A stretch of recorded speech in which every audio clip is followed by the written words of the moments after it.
అందరికీ మరణాత మరణాత మహిమస్వరం కార్యక్రమం వీక్షిస్తున్న దేవుని పిల్లలైన మీ అందరికీ ప్రభు నామములో శుభములు కలుగును గాక. ప్రతిరోజు ఇదే సమయమునకు ఈ కార్యక్రమం వీక్షించి దైవాశీర్వాదములు పొందండి.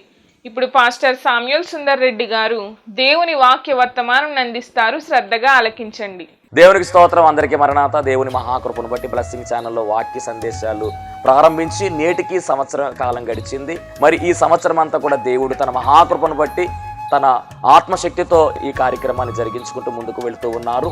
చాలా సంతోషము. దీనికి సహకరించినటువంటి బ్లెస్సింగ్ ఛానల్ యాజమాన్యం వారికి, అలాగే వీక్షకులకు, అలాగే విశ్వాసులైనటువంటి మీ అందరికీ, అలాగే మా కొరకు ప్రార్థన చేస్తున్నటువంటి మీ అందరికీ కూడా ప్రత్యేకమైనటువంటి వందనాలు తెలియజేస్తున్నాను. మరి రాబోయే రోజుల్లో కూడా అద్భుతమైనటువంటి పరిచర్య జరగడానికి మీ అనుదిన ప్రార్థనలో మా కొరకు జ్ఞాపకం చేసుకుని ప్రార్థించండి. అలాగే మీ కొరకు కూడా మా అనుదిన ప్రార్థనలో మేము ప్రార్థన చేస్తూ ఉంటాము. ఒకవేళ మీకు ఈ కార్యక్రమం ఆశీర్వాదకరంగా ఉండి ప్రేరేపణ కలిగినట్లయితే కనుక మీ ప్రోత్సాహాన్ని అందించండి. ఈ కార్యక్రమాన్ని దయచేసి ముందుకు వెళ్ళడానికి సహకరించవలసిందిగా దేవుని పేరట తెలియజేస్తూ ఉన్నాను. దేవుడు మిమ్మల్ని బహుగా ఆశీర్వదించును గాక. ఆమేన్. దేవునికి స్తోత్రం. అందరికీ మరణాత. దేవుడు మనకు అనుగ్రహించిన ఈ ప్రాముఖ్యమైన సమయంలో దేవుని వాక్యాన్ని ధ్యానించుకుందాము. ముందుగా పరిశుద్ధ గ్రంథంలో నుండి వాక్య భాగం చదువుకుందాము. అపోస్తుల కార్యగ్రంథము 9వ అధ్యాయము 18వ వచనం చదువుకుందాము. అపోస్తుల కార్యములు 9వ అధ్యాయం 18వ వచనము. అప్పుడే అతని కన్నుల నుండి పొరల వంటివి రాలగా దృష్టి కలిగి లేచి బాప్తిస్ము పొందెను. తరువాత ఆహారం పుచ్చుకుని బలపడెను. మహాపరిశుద్ధుడా, మహిమగల దేవా, ప్రేమాస్వరూపి, దయగల యేసు క్రీస్తు ప్రభువాని ఘనమైన నామానికి వందనాలు, స్తోత్రాలు, స్తుతులు చెల్లించుకొనుచున్నాము. అద్భుతాలు జరిగించు గొప్ప దేవుడు నీవు. ఆశ్చర్య కార్యములను జరిగించు గొప్ప దేవుడు నీవు. దేవా, ఇదిగో నాయన, ఈ ప్రాముఖ్యమైన సమయంలో తండ్రి, నీ వాక్కు కొరకు ప్రభువా నీ బిడ్డలను మేమును వేచి ఉన్నాము, నిలిచి ఉన్నాము, ఆశపడుచు ఉన్నాము. ఆశపడే ప్రాణమును తృప్తిపరచువాడవు నీవు మాత్రమే కనుక ప్రభువా నీ జీవవాక్కును మాకు బయలుపరచండి. దేవా, నీ బిడ్డలతోనూ నాతోనూ మీరే మాట్లాడండి ప్రభువా. నీ మహిమ కార్యాలు జరిగించుమని వాక్యమైన యేసు క్రీస్తు వారి నామములో అడిగి వేడుకొనుచున్నాము పరమ తండ్రి. ఆమెన్. దేవనామమున మీ ఎల్లరికూ శుభములు కలుగును గాక. ఆమెన్.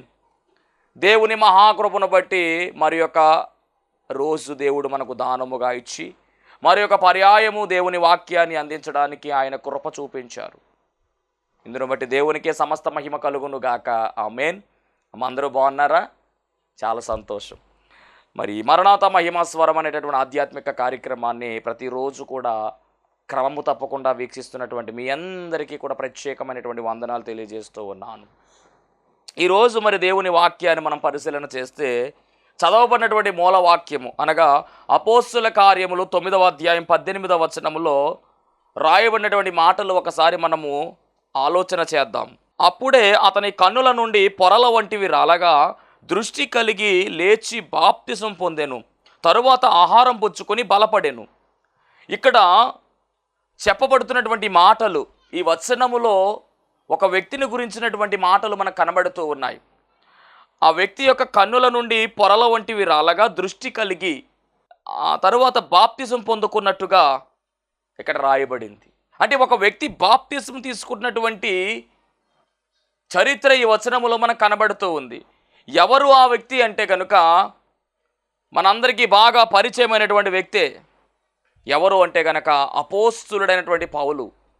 మరి పౌలు గారి యొక్క జీవితాన్ని మనం పరిశీలన చేస్తే 2 భాగాలుగా పరిశుద్ధ గ్రంథములో మనము చూడవచ్చు. ఇది యేసుక్రీస్తు ప్రభువారి యొక్క ప్రత్యక్షత తరువాత, అంటే పౌలు గారు యేసుక్రీస్తు ప్రభువారిని దర్శించిన తరువాత అతని జీవితము అద్భుతమైనటువంటి జీవితము. యేసుక్రీస్తు ప్రభువారు దర్శించక ముందు పౌలుగా ఉండేవాడు కాదు. అతని పేరు సౌలుగా అతని పేరు మనకు కనబడుతూ ఉంది. అంటే 2 రకాలైనటువంటి జీవితాలు ఆయన జీవితంలో మనం చూస్తూ ఉన్నాం. ఒకటి, మారు మనసు పొందిన తరువాత సౌలు గారు పౌలుగా మార్చబడ్డారు. అద్భుతమైనటువంటి పరిచర్య ఆయన ద్వారా యేసుక్రీస్తు ప్రభువారు జరిగించినట్టుగా మనం చూస్తూ ఉన్నాం. మారకం ముందు అతని జీవితము ఎలాంటిది అంటే కనుక సౌలుగా ఉన్నప్పుడు అతని జీవితాన్ని ఒక్కసారి మనం పరిశీలన చేస్తే భయాన్ని కలిగించేటటువంటి జీవితం. అది చాలా భయాన్ని కలిగించేటటువంటి జీవితం. చదువుకుందాం ఒకసారి. అపోస్తుల కార్యగ్రంథం 8వ అధ్యాయం 3వ వచనము. యేసుక్రీస్తు ప్రభువారి యొక్క శిలువ మరణము తరువాత ఆయన పునరుద్ధానము తరువాత, ఆయన ఆరోహణం అయిపోయిన తరువాత మరి శిష్యులైనటువంటి వారు చక్కని పరిచర్య చేస్తున్నటువంటి దినములు అవి. అపోస్తుల కార్యగ్రంథం మనం పరిశీలన చేస్తే 1వ అధ్యాయములో యేసుక్రీస్తు ప్రభువు వారి యొక్క ఆరోహణం గురించి రాయబడింది.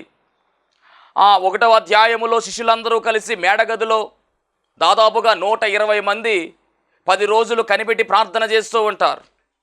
అలా ప్రార్థన చేస్తున్నటువంటి సమయంలో బలమైనటువంటి అగ్ని, బలమైనటువంటి గాలి, మరి పరిశుద్ధాత్మ దేవుడు వారి మీదకి రావడము, వారిలో ఒక్కొక్కరి మీద రాలడం మనం చూస్తాం. బలమైనటువంటి ఆత్మశక్తిని వారందరూ పొందుకుంటారు. ఆ పొందుకున్నటువంటి ఆత్మశక్తితో వారి పరిచర్య మరింత బలముగా ముందు కొనసాగుతూ ఉంటుంది.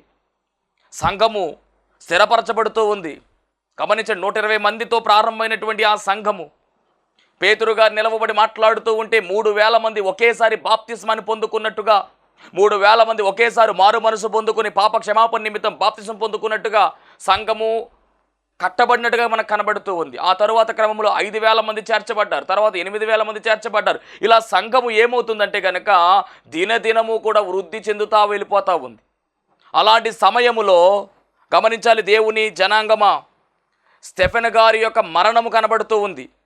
స్టెఫెనును భయంకరముగా రాళ్లతో కొట్టి చంపినట్టుగా అపోస్తుల కార్యగ్రంథం 7వ అధ్యాయము చివరి భాగములో మనము చూస్తూ ఉన్నాం. ఈ స్టెఫెన్ అనేటటువంటి వ్యక్తి ఏర్పాటు చేయబడినటువంటి శిష్యులలో ఒక శిష్యుడు. అద్భుతమైనటువంటి పరిచర్య స్టెఫెను గారి ద్వారా కూడా దేవుడు జరిగించారు. మంచి వాక్చాతుర్యం కలిగినటువంటి వ్యక్తిగా, దేవుని యొక్క ఆత్మను కలిగినటువంటి వ్యక్తిగా, అద్భుతమైనటువంటి మాటలతో వాక్యాన్ని వివరించినటువంటి వాడుగా ఆయన కనబడుతూ ఉన్నాడు. అలాంటి స్టెఫెను యొక్క మరణాన్ని మనం చూస్తే కనుక చాలా భయంకరముగా మరి రాళ్లతో కొట్టి ఆయన చంపినట్టుగా మనం చూస్తూ ఉన్నాం. అలా రాళ్లతో కొట్టి చంపినటువంటి ఆ ప్రక్రియలో సౌలు గారి యొక్క వంతు కూడా అక్కడ మనకు కనబడుతూ ఉంది. చూద్దాం, ఆ మాట చూపిస్తాను మీకు. అపోస్తుల కార్యగ్రంథము 7వ అధ్యాయము 60వ వచనం, 59వ వచనం. ప్రభువును గూర్చి మొర్రపెట్టుచు, యేసు ప్రభువా నా ఆత్మను చేర్చుకొనుమని స్టెఫెను పలుకుచుండగా వారు అతన్ని రాళ్లతో కొట్టిరి.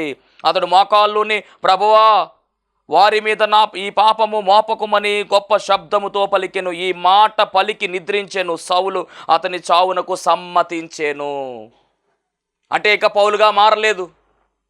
అంటే దేవుని సువార్త, దేవుని యొక్క రాజ్య సువార్త బలముగా విస్తరిస్తున్నటువంటి రోజులవి. అపోస్తులుగా పిలువబడుతున్నటువంటి వీరు అద్భుతమైనటువంటి పరిచర్య చేస్తున్నటువంటి దినములు అవి.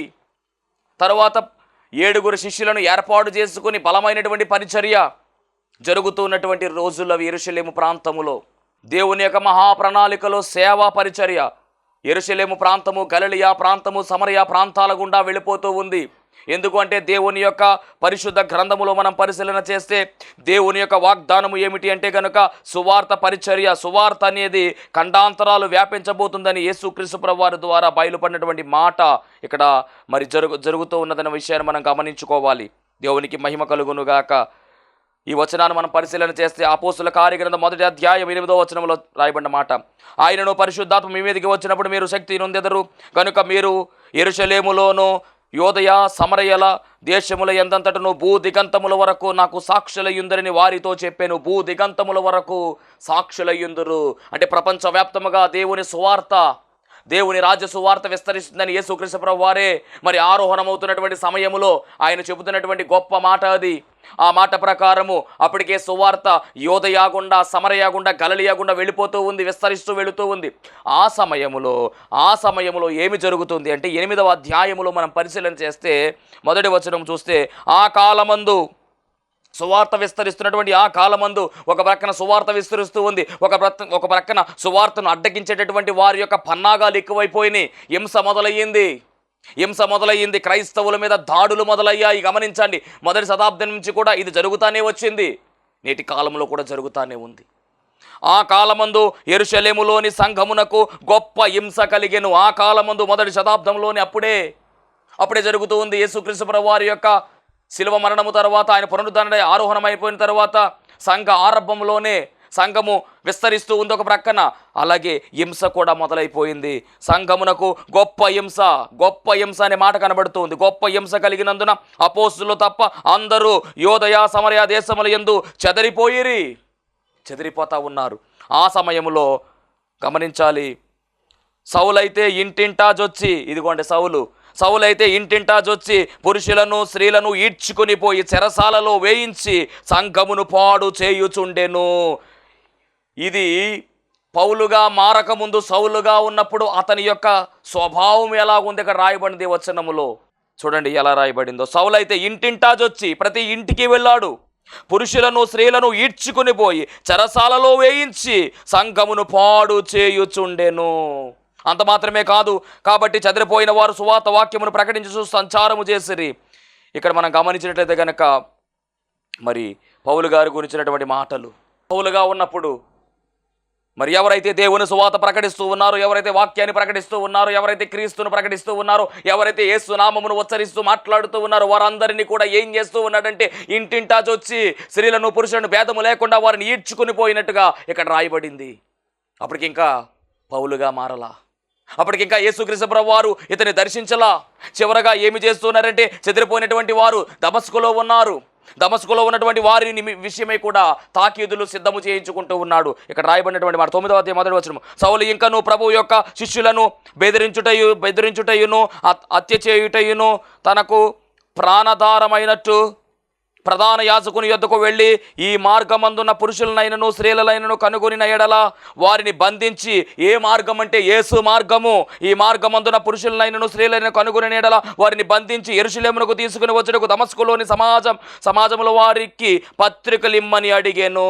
అది ఎక్కడ ఉన్నప్పటికీ యేసుక్రీస్తు ప్రభు వారిని కలిగినటువంటి వారు ఎక్కడ ఉన్నప్పటికీ వారిని యెరూషలేముకు తీసుకొస్తాను, కాబట్టి నాకు తాకీదులు ఇవ్వండి, పత్రికలు ఇవ్వండి, నాకు ఫుల్ అధికారం ఇవ్వండి అని అక్కడ ఉన్నటువంటి ప్రధాన యాజకులను అడిగినట్టుగా మనకి ఇక్కడ కనబడుతూ ఉంది. అవును, వారు ఇచ్చారు, పర్మిషన్ ఇచ్చారు. కాబట్టి దమస్కునకు ప్రయాణం అయ్యాడండి సౌలు దమస్కునకు ప్రయాణం అయ్యాడు. అలా దమస్కునకు ప్రయాణమై వెళుతూ ఉన్నటువంటి ఆ సందర్భములో ఏమి జరిగింది అంటే మంచి ఎండవేళ మధ్యాహ్న కాల సమయంలో ఆకాశము నుంచి ఒక బలమైనటువంటి వెలుగు.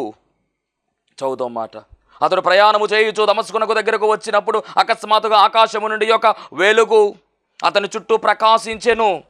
అప్పుడు అతడు నేల మీద పడి, సౌలా నీవు నన్ను నేల హింసించుచున్నావని స్వరాన్ని వింటున్నాడంటే ఒక్కసారిగా నేల మీద పడిపోయాడు. వెలుగు ఉంది, కానీ ఇప్పుడు ఒక వింతైనటువంటి వెలుగు, ఆకాశము నుండి ఒక వెలుగు ప్రకాశించినట్టుగా ఇక్కడ రాయబడింది. అప్పుడు ఆ కింద పడిపోయాడు, ఆ యొక్క గుర్రం మంచి కింద పడిపోయిన తర్వాత సౌలా నీవు నన్ను నేల హింసించుచున్నావని ఒక స్వరం వినపడుతూ ఉంది. ఆ స్వరము ఎవరిదని చూస్తూ ప్రభువా నీవెవరు అని అడగక నేను అప్పుడు ఆయన అంటున్నటువంటి మాట, నీవు హింసిస్తున్నటువంటి యేసును నేనే. అంటే మామూలుగా చెప్పాలి అంటే ఈ సౌలు ఎవరిని హింసిస్తున్నాడంటే యేసుక్రీస్తు ప్రభువాన్ని కలిగిన వారిని హింసిస్తూ ఉన్నాడు. ఆయన మార్గాన్ని చెబుతున్నటువంటి వారిని హింసిస్తూ ఉన్నాడు. ఆయన నామాన్ని ప్రకటిస్తున్న వారిని హింసిస్తూ ఉన్నాడు. కానీ ఇక్కడ యేసు ప్రభు అంటున్న మాట ఏమిటంటే నన్ను నీవు హింసిస్తున్నావు అని చెప్తున్నాడు. అంతే, దాని అర్థం ఏమిటంటే మరి ఆయన కలిగినటువంటి వారిని ఎవరు హింసించినా కానీ అది ప్రభువుని హింసించినట్టే. మిమ్మల్ని ఎవరైనా ముట్టినట్లయితే నా కన్నుగుడ్డిని ముట్టినట్లే అని మాట కూడా బైబిల్లో మనం చూస్తూ ఉన్నాం. చూసారా ఎంత అలాగా ఇక్కడ జరుగుతూ ఉందో. ఆ మాటలు విన్నాడు. ఆ మాటలు విన్నటువంటి ఈ సౌలు మరి ఆ తర్వాత ఏం జరిగింది అంటే కనుక 3 దినాలు అతనికి చూపు లేకుండా ఇక్కడ రాయబడినటువంటి మాటలు మనం చూస్తూ ఉన్నాం. సౌలు నేల మీద నుండి లేచి కన్నులు తెరచినను ఏమీయో చూడలేకపోయాను గనుక వారతని చేయి పట్టుకుని దమస్కులోనికి నడిచిరి. అతడు 3 దినములు చూపు లేక అన్నపానములేమీ పుచ్చుకొనకుండెను. మొత్తం మీద అతనిలోనికి మార్పు వస్తూ ఉంది. దేవునికి మహిమ కలుగును గాక. చాలా జాగ్రత్తగా మనం ఈరోజు ఈ వాక్యాన్ని అర్థం చేసుకునే ప్రయత్నం చేద్దాం. ఇప్పటి వరకు కూడా క్రైస్తవులను అంతము చేయాలి అనేటటువంటి మరి బలమైనటువంటి ఒక దీక్ష పట్టుకుని ఈయన ముందుకు వెళుతూ ఉన్నాడు. కానీ దేవుని యొక్క దర్శనము కలిగింది. యేసుక్రీస్తు ప్రభువారే స్వయముగా వచ్చి మరి ఈ యొక్క సౌలుతో మాట్లాడినటువంటి చరిత్ర మనం చూస్తూ ఉన్నాం. మాటలన్నీ అయిపోయిన తర్వాత ఆయన కన్నులు ఏమయ్యానంటే కనుక పొరలు పట్టేసి మరి చూపు కోల్పోయినట్టుగా ఇక్కడ రాయబడింది. 3 దినములు అలాగే ఉన్నాడు. అన్నపానములు మానేసి 3 దినములు ప్రార్థనలో గడుపుతూ ఉన్నాడటండి. ఎవరు అంటే కనుక ఈ సౌలు. అప్పుడు ప్రార్థనలో ఉండగా ఈ ప్రార్థనలో ఎవరు కనబడుతున్నారంటే అననీయ అనేటటువంటి ఒక శిష్యుడు కనబడుతూ ఉన్నాడంటే ఇతని దగ్గరకు వచ్చినట్టుగా ప్రార్థన చేసినట్టుగా మరి దేవుడు చూపిస్తూ ఉన్నాడు. ఎవరికి అంటే కనుక ఈ సౌలుకి. ఎవరి అననీయ?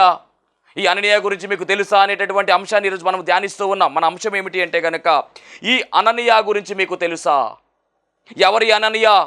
పరిశుద్ధ గ్రంథములో ఉన్నటువంటి ఈ అననీయ. గమనించండి, కొత్త నిబంధన గ్రంథములో 3 అననీయాలు మనకు కనబడతారు. మొట్టమొదటిగా కనబడేటువంటి అననీయ మనందరికీ బాగా తెలుసు. అపోస్తుల కార్యాలు 5వ అధ్యాయములో ఉన్నటువంటి అననీయ సప్పీర్యాలు. వారు పొలాన్ని అమ్ముతారు. ఆ సొమ్మంతా కూడా దేవునికి ఇవ్వకుండా, దేవుని సేవకి ఇవ్వకుండా సగమును వారి దగ్గర పెట్టుకొని సగం ఇస్తారు. దానికి కారణంగా వారు ఇరువురు కూడా, మరి భార్యాభర్తలు ఇరువురు కూడా, అననీయ సప్పీర్యాలు ఇద్దరు కూడా అక్కడికక్కడ మరణించడం జరిగింది. అలాంటి అననీయ ఒక ఆయన ఉన్నాడు బైబిల్లో. ఇక రెండవదిగా మనం పరిశీలన చేస్తే 9వ అధ్యాయము, అపోస్తుల కార్యాలు 9వ అధ్యాయములో రాయబడినటువంటి అననీయ. అలాగే 22వ అధ్యాయంలో కూడా ఉన్నాడు ఈ అననీయ. ఇతను ఎవడు అంటే కనుక ఒక శిష్యుడుగా ఉన్నాడు, దమస్కులో ఉన్నటువంటి శిష్యుడు. ఈయన గురించి ఈరోజు మనం మాట్లాడుకోబోతూ ఉన్నాం. ఇక 3వ అననీయ ఎవరు అంటే కనుక అపోస్తుల కార్య గ్రంథములోనే 24వ అధ్యాయం 1వ వచనములో రాయబడిన అననీయ. ఇతడు ఎవరంటే ప్రధాన యాజకుడుగా ఉన్నాడు. అంటే పరిశుద్ధ గ్రంథములో మనకు ఎంతమంది అననీయులు ఉన్నారంటే 3 అననీయులు ప్రధానంగా మనకు కనబడుతూ ఉన్నారు. గమనించండి, ఈ 3 కూడా ఎక్కడ రాయబడ్డారు అంటే అపోస్తుల కార్య గ్రంథములోనే కనబడుతూ ఉన్నారు. ఒక్కొక్కరి జీవితం ఒక్కొక్క రీతిగా ఉంది, ఒక్కొక్కరిది ఒక్కొక్క చరిత్ర. కానీ నేను చెబుతున్నటువంటి, ఇప్పుడు మనం మాట్లాడుకుంటున్నటువంటి అపోస్తుల కార్యాలు 9వ అధ్యాయములో 22వ అధ్యాయంలో ఉన్నటువంటి ఈ అననీయ చాలా మంచి సాక్ష్యము కలిగినటువంటి అననీయ. గమనించండి, అందుకనే ఈ అననీయ గురించి మీకు తెలుసా అనేటటువంటి టైటిల్ పెట్టడం జరిగింది. ఈ అననీయ ఎలాంటి వాడో, ఈ అననీయ గురించిన చరిత్ర మనం నేర్చుకోవాలి ఖచ్చితంగా. ఎందుకు అంటే కనుక అపోస్తులైనటువంటి పౌలు ఒకప్పుడు సౌలుగా ఉన్నటువంటి జీవితము, పౌలుగా మారిన తర్వాత ఆయన ఎంత పరిచర్య చేశాడు అంటే కనుక నిజంగా వర్ణించలేనటువంటి పరిచర్య చేశాడు. పౌలుగా ఉన్నటువంటి ఆయన పరిచర్యను నిజంగా మనము చూసినట్లయితే కనుక ఆశ్చర్యం కలుగుతుంది. యేసుక్రీస్తు ప్రభువు వారి యొక్క శ్రమలలో పాలిభాగస్తుడిగా కనబడుతున్నటువంటి వాడుగా మనకు కనబడతాడు. ఎవరు అంటే పౌలు. ఒకప్పుడు పౌలు సౌలుగా ఉన్నప్పుడు ఎలా ఉన్నాడు అంటే కనుక కఠినుడుగా ఉన్నాడు. ఒకప్పుడు సౌలుగా ఉన్నటువంటి ఈయన ఎలా ఉన్నాడు అంటే కనుక చాలా భయంకరమైనటువంటి వాడుగా కనబడుతూ ఉన్నాడు. క్రైస్తవులను హింసించడము, క్రైస్తవులు లేకుండా చేయలేనటువంటి ఒక టార్గెట్ని కలిగినటువంటి వాడుగా ముందుకు వెళ్ళిపోతూ ఉన్నాడు. స్త్రీలను పురుషులను భేదము లేకుండా వారిని బయటికి ఈడ్చుకుని వెళ్ళిపోయినటువంటి చరిత్ర కూడా ఈయన గురించి రాయబడింది. కానీ అదే సౌలు పౌలుగా మారిన తర్వాత అతని జీవితము అద్భుతముగా మారిపోయింది. అద్భుతమైన పరిచర్య చేశాడు. ఎలాంటి పరిచర్య అంటే కనుక బ్రతుకుడ క్రీస్తే చావైతే లాభము అన్నట్లుగా పరిచర్య చేశాడు. దేవుని కొరకు బలమైనటువంటి సాధకంగా వాడబడినటువంటి వాడుగా ఈ యొక్క పౌలు కనబడుతూ ఉన్నాడు. గమనించండి, ఈ పౌలు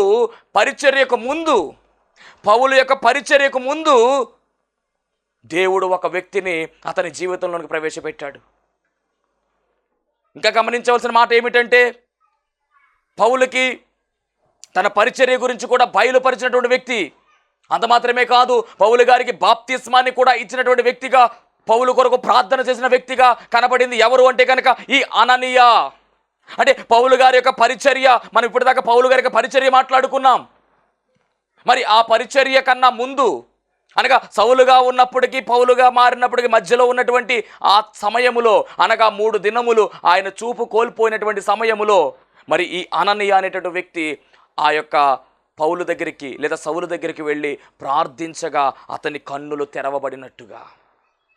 అతని కన్నులు తెరవబడ్డం మాత్రమే కాదు, ఈ అననీయ చెప్పినటువంటి మాటలు విన్నవాడుగా, దేవుని యొక్క సువార్తను ప్రకటించడానికి సిద్ధపడిన వాడుగా ఈ పౌలు కనబడుతూ ఉన్నాడు. దీనికి కారణాన్ని మనం పరిశీలన చేస్తే, అననీయ అనేటటువంటి వ్యక్తి మరి పౌలు గారి దగ్గరికి వెళ్ళడం, అంటే పౌలు యొక్క పరిచర్యలో ఒక ప్రధానమైనటువంటి పాత్ర, ఎవరిది అంటే కనుక ఈ అననీయ అనేటటువంటి వ్యక్తిదే. అందుకనే ఈ అననీయ గురించి ఈరోజు మనం నేర్చుకోవాలి. ఇలాంటి అననీయ లాంటి జీవితము మన జీవితం అయి ఉండాలి. అననీయ వలె మనం అందరం కూడా జీవించాలి అనే విషయాన్ని దేవుని సేవకునిగా తెలియజేస్తూ ఉన్నాను. గమనించండి, ఉండడానికి 3 అననీయులు ఉన్నారు. కానీ ఈరోజు ఈ అపోస్తుల కార్య గ్రంథము 9వ అధ్యాయములో 22వ అధ్యాయంలో రాయబడినటువంటి అననీయ వలె మనం ఉండాలి. అననీయ సప్పీరాల వలె మనం ఉండడానికి వీలు లేదు. ఇక్కడ చెప్పబడుతున్నటువంటి ఈ అననీయ వలె మాత్రం మనం ఉండాలి. ఎవరి అననీయ, ఇతని గురించి ఏమి నేర్చుకోవాలి అని మనం పరిశీలన చేస్తే, మొట్టమొదటిగా ఇతని గురించి రాయబడినటువంటి మాట 9వ అధ్యాయం, అపోస్తుల కార్యాలు 9వ అధ్యాయము 10వ వచనము. దమస్కులో అననీయ అను ఒక శిష్యుడు ఉండెను. దమస్కు అనగా గమనించండి, సిరియాకు రాజధానిది. సిరియా అనేటటువంటి దేశానికి రాజధాని ఈ దమస్కు. ఆ దమస్కు ప్రాంతములో యేసుక్రీస్తు ప్రభువు వారి యొక్క సేవా పరిచర్యలో ఒక శిష్యుడిగా కనబడుతున్నటువంటి వ్యక్తే ఈ అననీయ. అనగా అననీయ అనేటటువంటి వ్యక్తి ఎవరు అంటే కనుక యేసుక్రీస్తు ప్రభువు వారి యొక్క శిష్యుడు.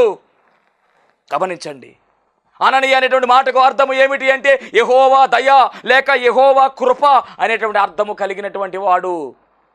ఎంత గొప్ప మాట! యెహోవా దయ లేక యెహోవా కృప అనే మాట కలిగిన వాడు.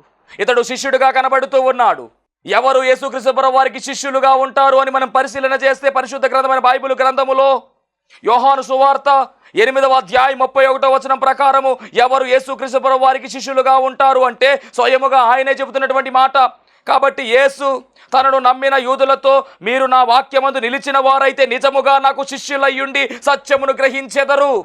అంటే ఎవరు యేసుక్రీస్తు ప్రభువు వారికి శిష్యులు అవుతారు అని మనం ఆలోచన చేస్తే ఎవరైతే వాక్యమందు నిలిచిన వారై ఉంటారో, అంటే ఎవరైతే వాక్యాన్ని పట్టుకుని ఆ వాక్య ప్రకారం నడుచుకుంటారో, వాక్యమందు నిలిచి ఉంటారో వారు మాత్రమే యేసుక్రీస్తు ప్రభువు వారికి శిష్యులై ఉంటారు. ఈరోజు వాక్యం వింటున్నటువంటి నీవు ఆయనకు శిష్యుడుగా శిష్యురాలుగా మారాలి అంటే ఖచ్చితముగా ఆయన వాక్యాన్ని పట్టుకుని ఉండాలి. వాక్యాన్ని విని విడిచిపెట్టే వారముగా మనం ఉండడానికి వీలు లేదు. వాక్యాన్ని వినాలి, ఆ వాక్యాన్ని గట్టిగా పట్టుకోవాలి. ప్రకటన గ్రంథంలో రాయబడినటువంటి మాట, ఈ మాటలు గట్టిగా పట్టుకొనుము. ఆ వాక్యమే సర్వసత్యము మనం నడిపిస్తుంది. ఆ వాక్యమే మన పాదములకు దీపముగా, మన త్రోవకు వెలుగుగా ఉంది. ఆ వాక్యము మన హృదయములో ఉంటే పాపానికి ఇక చోటు ఉండదు. కాబట్టి దేవుని వాక్యాన్ని మనం గ్రహించుకోవాలి. దేవుని వాక్యాన్ని మనము మన హృదయములో భద్రపరుచుకోవాలి. దేవుని వాక్యాన్ని మనము గైకొనాలి. దేవుని వాక్య ప్రకారము మనము నడుచుకోవాలి. దేవుని వాక్యములో మనము ఉదక స్నానము చేయాలి. దేవుని వాక్యముతో మనము కడగబడాలి. దేవుని వాక్యముతో మనము నింపబడాలి. దేవుని వాక్యముతో మనము ఒదగబడాలి. దేవుని వాక్యముతో మనము పొదగబడాలి. ఏదేమైనప్పటికీ కూడా దేవుని వాక్యాన్ని మనము ధరించుకొని ముందుకు వెళ్ళాలి. అలా వెళ్ళినటువంటి వారిలో ఇతను ఒకడు. అందుకనే దేవుని వాక్యమందు నిలిచి ఉన్నాడు గనుక ఇతడు యేసుక్రీస్తు ప్రభువు వారికి శిష్యుడిగా పిలువబడ్డాడు. అననీయ గురించి మీకు తెలుసా? తెలుసుకోవాలి ఖచ్చితంగా. ఒక శిష్యుడిగా కనబడుతూ ఉన్నాడు. రెండవదిగా మనం పరిశీలన చేస్తే ఇతను దేవుని పిలుపు అందుకున్నవాడుగా కనబడుతూ ఉన్నాడు. దేవుడే స్వరముతో మాట్లాడాడు ఇతనితో, ఓ అననీయ నీవు అర్జెంటుగా ఎక్కడికి వెళ్ళాలంటే తార్సు వాడైనటువంటి సౌలు దగ్గరకు వెళ్ళాలి అని చెబుతూ ఉన్నాడు. చూద్దాం ఆ మాట. అపోస్తుల కార్యగ్రంథం 9వ అధ్యాయం 10వ వచనం. దమస్కులో అననీయ అను ఒక శిష్యుడు ఉండెను. ప్రభు దర్శనమందు అననీయ అని అతన్ని పిలువగా అతడు ప్రభువా ఇదిగో నేను ఉన్నాను అనెను. అందుకు ప్రభు నీవు లేచి తిన్నదని అనబడిన వీధికి వెళ్ళి యోధా అను వాని ఇంట తార్సు వాడను సౌలు అని వాని కొరకు విచారించుము. అతడు ప్రార్థన చేయుచున్నాడు. దేవుని మహిమ కలుగును గాక. అంటే దర్శనాన్ని కలిగిన వాడుగా, పిలుపును అందుకున్నవాడిగా, దేవుని స్వరాన్ని విన్నవాడిగా ఈ అననీయ కనబడుతూ ఉన్నాడు. ఈరోజు దేవుని పిలుపు నువ్వు అందుకుంటున్నావా? దేవుని దర్శనాన్ని నువ్వు చూడగలుగుతున్నావా? దేవుని స్వరాన్ని నువ్వు వింటున్నావా లేదా? ఈ 3 లక్షణాలు అననీయలో ఉన్నాయి. అంత మాత్రమే కాదు, శిష్యుడిగా పిలువబడ్డాడు ఒకటి. రెండవది పిలుపు అనేటటువంటి విలువైనటువంటి బహుమానం ఈయన దగ్గర ఉంది. ఆ పిలుపులోనే దేవుని స్వరాన్ని విన్నాడు. ఆ పిలుపులోనే దేవుని దర్శించుకున్నాడు. ఎంత గొప్ప ధన్యత! అంత మాత్రమే కాదండి, ప్రభువు పనిలో వాడబడినటువంటి వాడిగా, అనగా బాధ్యత, దేవుడు అప్పచెప్పినటువంటి బాధ్యత ఏమిటంటే నువ్వు సౌలు దగ్గరికి వెళ్ళు అన్నాడు. వెళ్ళాడా? వెళ్ళలేదంటే వెళ్ళాడు. అంటే దేవుని చిత్తాన్ని గైకొన్నవాడుగా కనబడుతూ ఉన్నాడు. ఈరోజు నువ్వు దేవుని చిత్తాన్ని గైకొంటున్నావా? అబ్రహాము విషయంలో దేవుని చిత్తాన్ని గైకొన్నాడు అబ్రహాము. మోషే గారు దేవుని చిత్తాన్ని గైకొన్నాడు. యెహోషువ దేవుని చిత్తాన్ని గైకొన్నాడు. దానియేలు దేవుని చిత్తాన్ని గైకొన్నాడు. దేవుని చిత్తాన్ని గైకొన్నటువంటి భక్తుల జీవితాలు అద్భుతముగా ఉన్నాయి. ఈరోజు నువ్వు దేవుని చిత్తాన్ని గైకొంటున్నావా లేదా? ఆయన మాట విని ఆ మాట చెప్పును జరిగించడమే ఆయన చిత్తమై ఉన్నది. దేవుని మహిమ కలుగునుగాక. అలాంటి విషయంలో ఈ అననీయ అనే వ్యక్తి అద్భుతముగా ఉన్నాడు. అంత మాత్రమే కాదు, సౌలు గారి దగ్గరికి వెళ్ళి మంచి బోధకుడిగా బోధ చేసిన వాడుగా కనబడుతున్నాడు. దేవుని మాటలు మనం ప్రకటించాలి. అలాంటి ప్రకటించే లక్షణము అననీయలో ఉంది, మనలో కూడా ఉండాలి. ఇక 5వదిగా భక్తిపరుడుగా ఆయన కనబడుతూ ఉన్నాడు. మరి మనము కూడా ఎలా ఉండాలంటే భక్తిపరులుగా ఉండాలి. ఇక 6వది చూసినట్లయితే కనుక 22వ అధ్యాయం అపోస్తుల కార్యాలు 12వ వచనము మంచి పేరు పొందినవాడుగా కనబడుతూ ఉన్నాడు. మంచి పేరు పొందుకోవాలి. ప్రసంగి గ్రంథం 7:1 రాయబడిన మాట, సుగంధ తైలము కంటే మంచి పేరు మేలు అని రాయబడింది. ఈరోజు మరి నీవెలా ఉన్నావు? ఇన్ని మంచి లక్షణాలు ఉన్నాయి ఈ అననీయలో.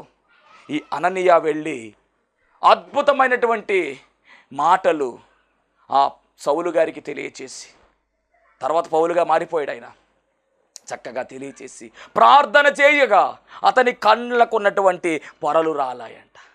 తర్వాత బాప్తిస్మం అనే కార్యక్రమము కూడా మరి దాని గురించి కూడా తెలియచేశాడు అననీయ.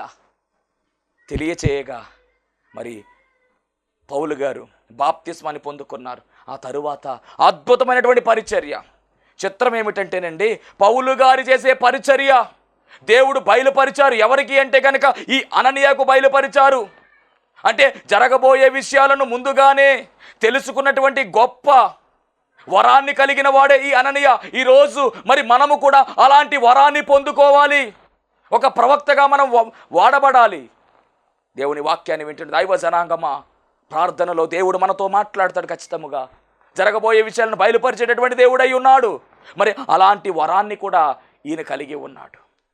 అంటే పౌలు గారు ద్వారా దేవుడు జరిగించే పరిచర్య ఏదో అది ముందుగానే ఈ అననీయకు తెలియజేశారు. మీకు కావాలంటే కనుక 9వ అధ్యాయం అపోస్తలుల గారు 15వ వచనం చదువుకుంటే అక్కడి నుంచి రాయబడిన మాటలున్నవే. అందుకు ప్రభువు, నీవు వెళ్ళుము, అన్యజనుల ఎదుటను రాజుల ఎదుటను ఇశ్రాయేలీయుల ఎదుటను నా నామమును భరించుటకు ఇతడు నేను ఏర్పరచుకున్న సాధనమై ఉన్నాడు. ఇతడు నా నామము కొరకు ఎన్ని శ్రమలను అనుభవించవలనో నేను ఇతనికి చూపుదును అతనితో చెప్పాను. మరి చెప్పినట్టుగానే బలమైనటువంటి పరిచర్య, ఘనమైనటువంటి పరిచర్య పౌలు గారి ద్వారా దేవుడు జరిగించారు. గమనించండి, ఈరోజు అననీయ వలె మనం ఉండగలుగుతున్నామా? ప్రభువుకి శిష్యులుగా మనం ఉండాలి. ప్రభు నామాన్ని ఎత్తి చూపే వారముగా మనం ఉండాలి. ప్రభు పిలుపును అందుకునే వారముగా మనం ఉండాలి. ప్రభు యొక్క స్వరాన్ని వినే వారముగా మనం ఉండాలి. ప్రభు యొక్క చిత్తాన్ని తెలుసుకునే వారముగా మనం ఉండాలి. అంత మాత్రమే కాదు, ప్రభు పనిలో పాలి భాగస్తులుగా మనం ఉండాలి. జరగబోయే విషయాలను తెలుసుకునే వరాన్ని మనం కలిగి ఉండాలి. అననీయ వలె గొప్ప బలమైనటువంటి సేవ మనము జరిగించాలి. అట్టి ధన్యత దేవదేవుడు మనందరికీ అనుగ్రహించునుగాక. ఆమేన్. మహోన్నతుడా, నీకు వందనాలు, స్తోత్రాలు ప్రభు. ఇదిగో నాయన, అననీయ అనేటటువంటి వ్యక్తి గురించి మీరు మాతో మాట్లాడి ఉన్నారు. పౌలు గారి యొక్క పరిచర్యకు ముందు ప్రభువ, అననీయ అనే దైవజనుణ్ణి ప్రభువ నాయన శిష్యుడుగా ఉన్నటువంటి వాడే, గొప్ప ప్రార్థనాపరుడుగా ఉన్నటువంటి వ్యక్తిని తండ్రి మీరు పౌలు గారి దగ్గరికి పంపించి ప్రభువ నాయన ప్రార్థించి నాయన పౌలు గారి యొక్క సేవా పరిచర్య తండ్రి మరి బలముగా ప్రారంభించడానికి తండ్రి కృప చూపించారు. దేవా నీకు వందనాలు. అననీయ లాంటి ప్రభువా నాయన స్థితిని మాకు దయచేయండి. పౌలు గారి వలే ప్రభువా నీ కొరకు ప్రభువా నాయన బలమైనటువంటి పరిచర్య చేసే ధన్యతా భాగ్యము మా అందరికీ దయచేయమని, ఈ రాజసువార్తలో తండ్రి నాయన మేమందరం పాలిభాగస్వామయ్యే ధన్యత మా అందరికీ దయచేయమని వాక్యమయ్యున్న యేసుక్రీస్తు వారి నామములో అడిగి వేడుకొనుచున్నాము పరమ తండ్రి. ఆమేన్. అందరికీ మరణాత.